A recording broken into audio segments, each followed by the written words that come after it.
Na huyu hapa ndo mama yetu. Huyu ndo mzazi ambaye siku ulisema kwa mkoani pale kwa ajili ya hiyo kesi. Karibu mama. Asante baba. Karibu sana. Asante. Haya. Mazumuni yangu kuja hapa ni kuja kumchukulia Zamana Mbena. Mama, hii kesi sio kesi ya Zamana.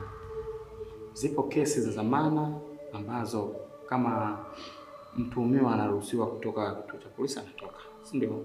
Lakini hii kesi ya mwanao sisi hatukumwambia ameua, yeye anatuhumiwa, si ndio?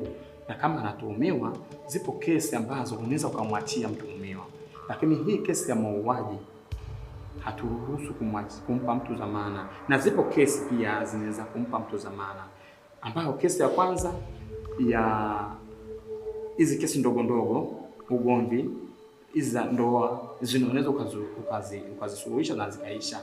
Lakini kesi ambayo hairuhusiwi kwa Zamana, mauaji na robari na uhaini, mama, hapa kituo na turuhusu kutoa Zamana kwa kesi hizo, isipokuwa kesi hizo zinatolewa na jaji mkuu wa serikali. Mtuhumiwa husika zetu ni kumkamata na kufikisha jalada, pelelezo kukamilika, tunafikisha mahakamani na kesi ndio anaweza kaachiliwa kwa huko.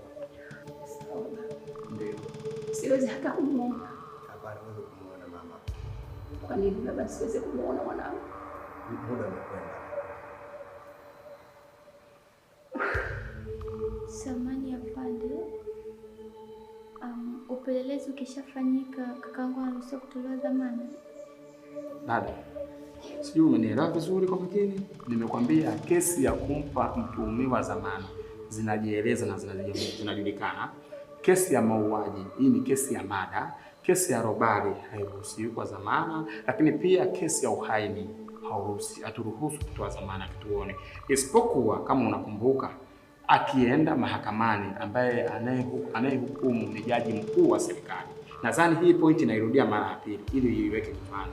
Sisi wajibu wetu ni kumkamata mtuhumiwa kwa kesi kama hii na kumpeleka mahakamani. Sasa kama upelelezi ukikamilika, akionekana hana hatia, basi yeye ataachiliwa huko mahakamani. Sawa mama?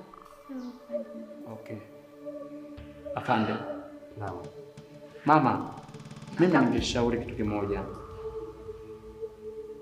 Jalada tayari liko kwa mpelelezi. Mumtafute mpelelezi hilo jalada, anaweza kuwapa mwongozo mzuri mamangu. Wala msiwe na wasiwasi. Kila kitu kinaenda na sheria. Afande. Naam afande. Kesi ya Mbena nadhani umekabidhiwa, si ndio? Ya, nimekabidhiwa mimi. Basi utaonana na wazazi wa Mbena